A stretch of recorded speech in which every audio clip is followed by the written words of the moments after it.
In this week's chapter of Bleach, the Quincy leader finally makes his move to invade the Soul King's palace. And this is all thanks to Ichigo and his brand new powers. I bet you didn't see that coming. Honestly, this is just another typical chapter of Bleach. Not too much happened, there's a little bit of development and a tiny bit of action. However, I do like the twist here. The fact that Ichigo has these brand new powers are actually working against him in a sense. They're allowing Juhabok to actually invade the Soul King's palace. And this is the reason why. Apparently, this brand new outfit that he's wearing has the ability to shield himself from all of this crazy power when he's traveling from Zero Division to Soul Society. He actually had to travel through these 72 different barriers. Why 72? I don't know. They just sort of throw the number out of nowhere. The problem is, it has left this huge gap open, and it's allowing Juhabok and his entire Stern Ritter army to attack the Soul King's palace. So, this was a pretty cool twist, and I like where it's going. However, the real reason to check out this week's chapter of Bleach is simply to see Ichigo get his shit knocked around all Soul Society, as he's getting slammed through buildings by all of the different Quincy's here. And it's a little better than last week in some senses, because before we just had all of the girls, which, you know, they are awesome. They have fantastic designs. In fact, I think Menius was my favorite this week because she was just destroying Ichigo,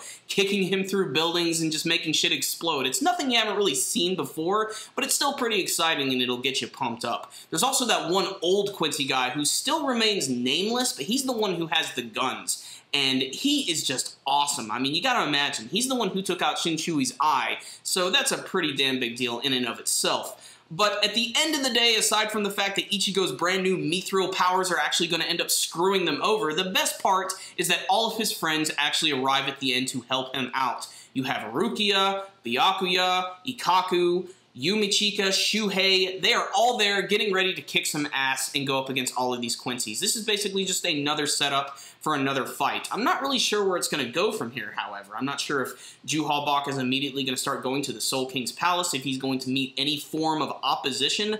Frankly, at this point, I really do think that Zero Division needs to get involved, if only for the fact that, you know, it's sort of like the fate of the entire universe and all that jazz, and they really don't seem to ever want to get involved unless it involves that. So I imagine I will actually get to see them fighting against Juhabok and his army.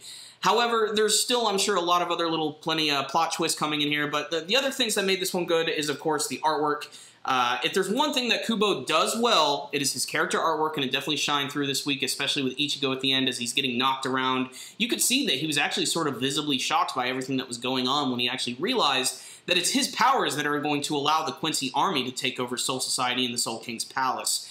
And he's even more shocked when he sees his friends arrive. The other thing is, I'm not sure how he's actually going to capture Juhabok.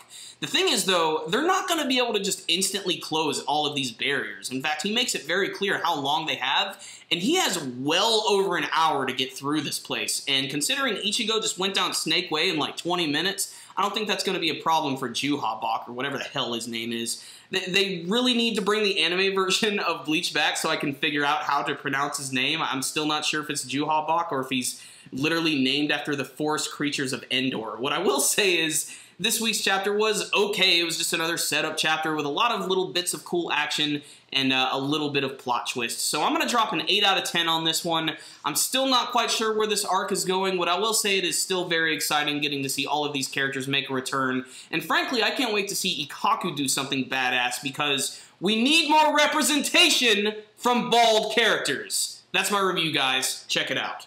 If you guys checked out this week's chapter of Bleach, I would love to hear your thoughts about it. You can tell me with your comments below. What did you think of the arrival of all of Ichigo's friends? And did you guys see that plot twist coming with Ichigo's outfit actually being the catalyst, allowing Juhabok to invade the Soul King's palace? Remember, guys, before you leave, hit that like button. It helps out our videos tremendously. But you want to know what the easiest way is to help out our videos? Watch them and subscribe to the channel. You guys can also check us out on Facebook and on Twitter. I'll put links to those in the description box below. And if you guys would like, you can also donate directly through our PayPal. I'll put a link to that in the description box below as well. So guys, I will see you next time. Super Kami Guru 9000 out.